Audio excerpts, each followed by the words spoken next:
Welcome back, everybody, to America on the Road. Jack Nerad back with you. We have a terrific guest for you. I love talking with guys who are just so enthusiastic about cars, and Brian Jannusch is exactly that. I mean, you do a lot of vehicle restoration. You're very enthusiastic about a wide variety of cars, but most particularly the Nissan GT-R. Thanks so much for being with us, number one. How'd you get into this? You know, what drew you to cars and the GT-R and specifically? Yeah, thank you for having me. The GT-R is something that I actually didn't really see myself being something I was going to get as far into as I currently am now. But it kind of started when a friend of mine wanted to start a business importing cars to the US. And, you know, we were both pretty interested in that 90s era of Japanese cars. And of course, the Nissan GT-R being one of the pinnacles of that area. The R32 Skyline GT-R Nismo got approved for show or display. So even before that car turned 25 years old, we had a path to importing it here to the United States. So we started doing that under show or display, and eventually we're able to kind of grow the market here until we're at where we are today, which is pretty deep into the world of Skyline GT-Rs. Yeah. Tell us what's special about those to you, and what's special to the people who own and are enthusiastic about them. Yeah, the Skyline GT-R was an absolute dominant vehicle early in Japanese motorsports, going all the way back to the 70s with the Hakosuka GT-Rs that were competing then. And where kind of things pick up for me is Group A racing with the R32 GT-R. It was an absolute dominant car. It achieved its name Godzilla for its reputation of kind of winning every race that it entered. It went on to race in Australia, again, doing incredible work on circuits there and Bathurst, really kind of deepening that reputation. And as it moves into the R33 GT-R running at Le Mans, all the way to the R34 GT-R, went on to be an incredible success. Racing in the GT500 series, one of the most iconic R34 GT-Rs or Skyline GT-Rs ever really is that Pennzoil livery R34 GT-R, which went on to be kind of the car for games like Gran Turismo and Forza Horizon, where you can actually race that car. And it's really kind of that video game era brings us to kind of where we are today for people who maybe didn't get to watch that racing live in real time as it happened, but gets to play the cars in the video games.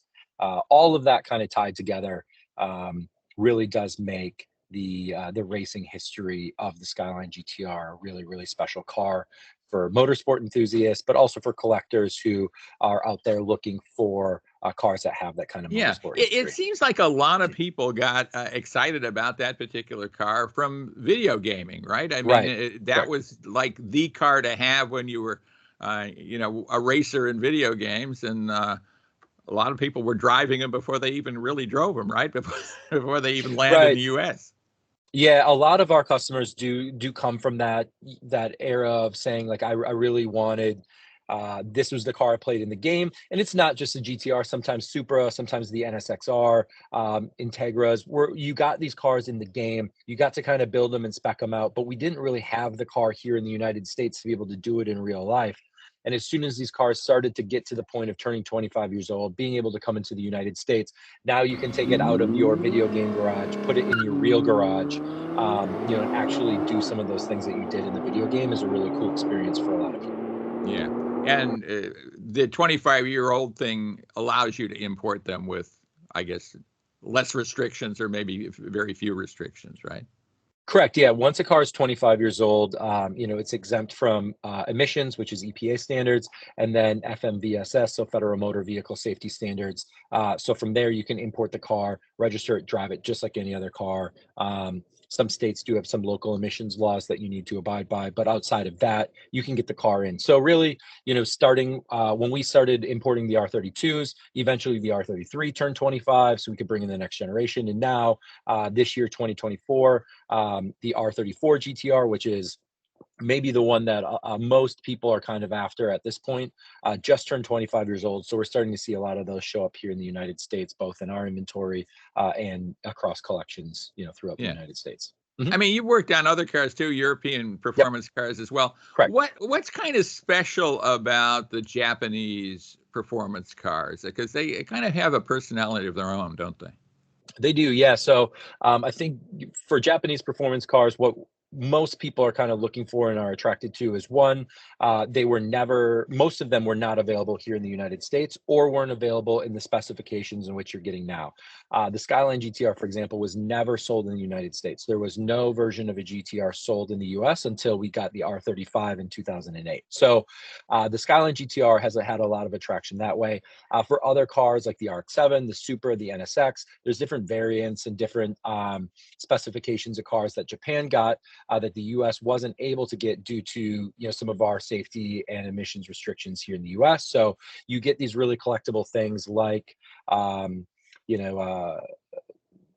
RZ edition RX-7, which is the lightest weight one kind of ever built. You get an RZ Supra, which is an upgraded kind of version from what we have here in the United States, and of course cars like the NSX-R, which is the absolute stripped down, most raw version of an NSX.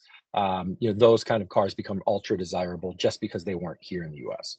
Right. What's going on with rotary engine cars? I have a little affinity Sure. for them because I worked for Mazda actually back in the 90s and had an RX-7 for a while as my company car. What's going on with that?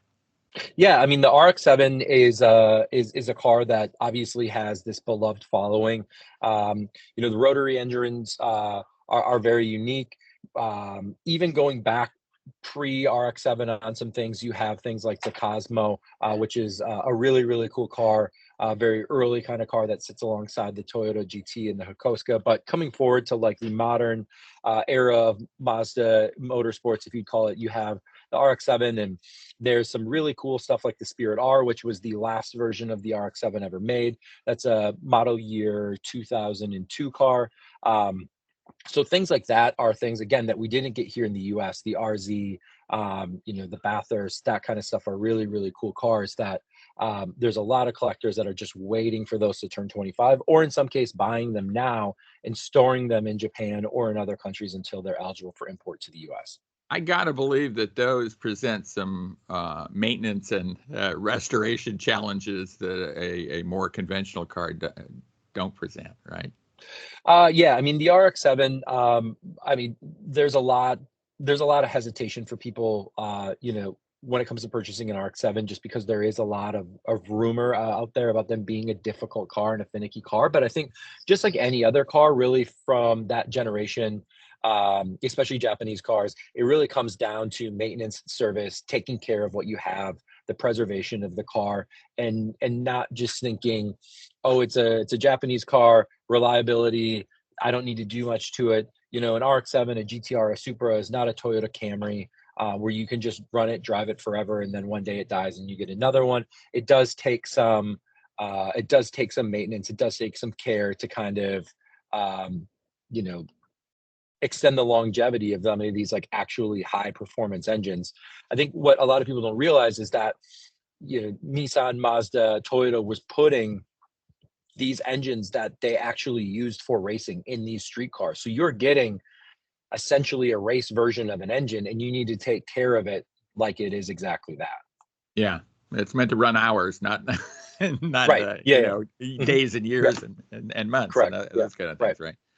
Mm-hmm. Let's talk a little bit about racing school. I Sure. hear that you've gone to a racing school fairly recently. I've done a lot of them myself, and I learn so much every time I do it. But what was your experience? Yeah, so obviously I wanted to kind of keep deepening my relationship with the Skyline GT-R, and I did a restoration on one of my own, which was it was basically an abandoned car, and restored it to a really great street car. I took it to track one time, and I got the bug, I think, as a lot of people do. Yeah. So I decided I kind of wanted to start racing. So I started in some time attack stuff, and then obviously wanted to graduate into doing a more advanced level of racing. So what I was finding is that I needed a full competition license in order to participate in some of these races. I knew I wanted to do it in my own car, in my Skyline GT-R. So what I did is I started building the Skyline GT-R that I had restored into a full, complete race car.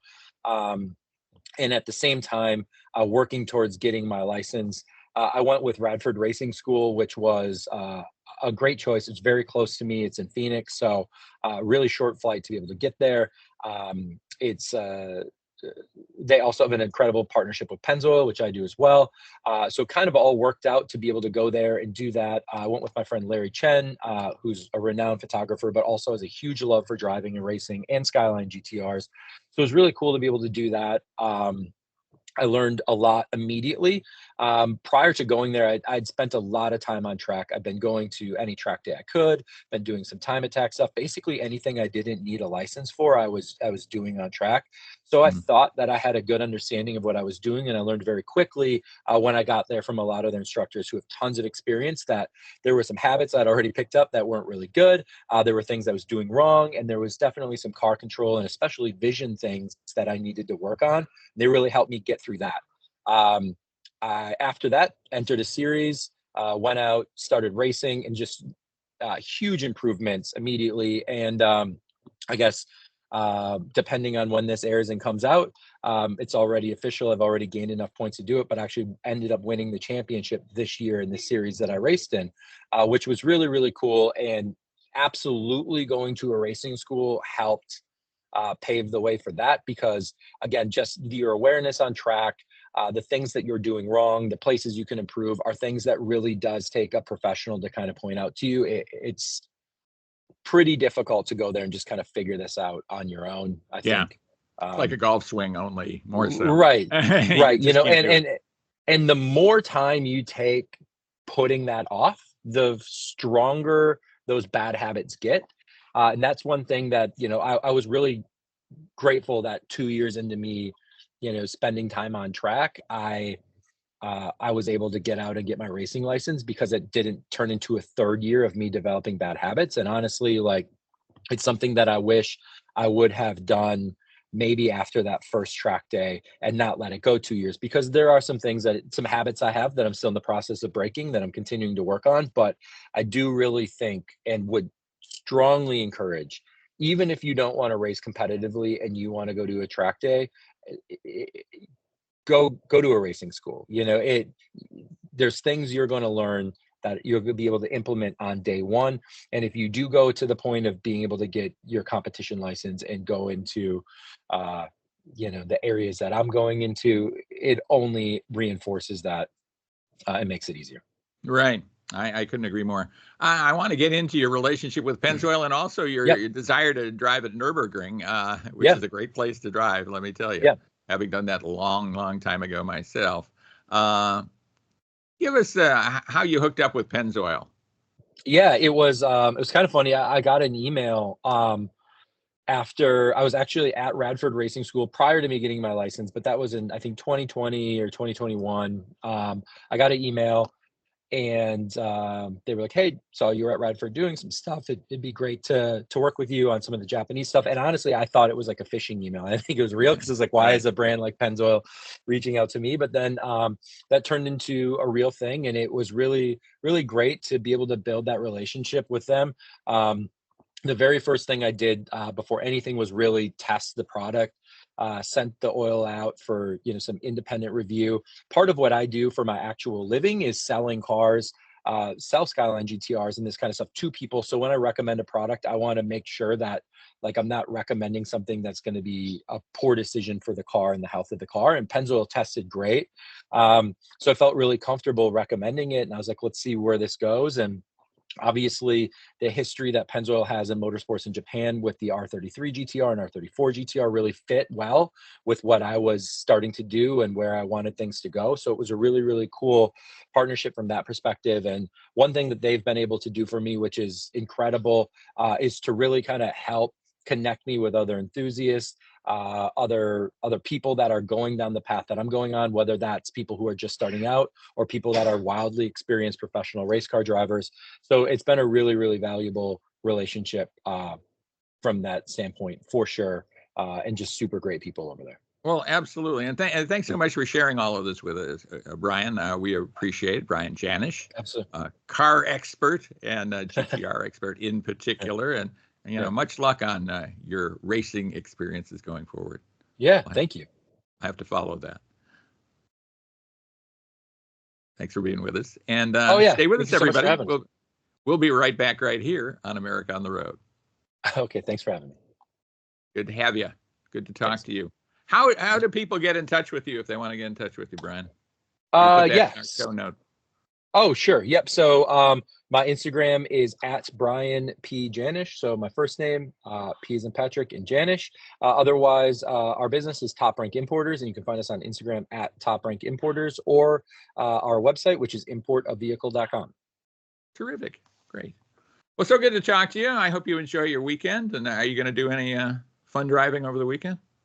Nope. I just got done filming some stuff for Pennzoil, which was a lot of driving. So I'm going to take this weekend to kind of reset and get ready for my next race, which is in 2 weeks. Good for you. Okay. Very good. Well, nice to talk to you. As I say, best of luck to you, and I hope we can speak again. Okay, great. Yeah, thank you for having me. Take care.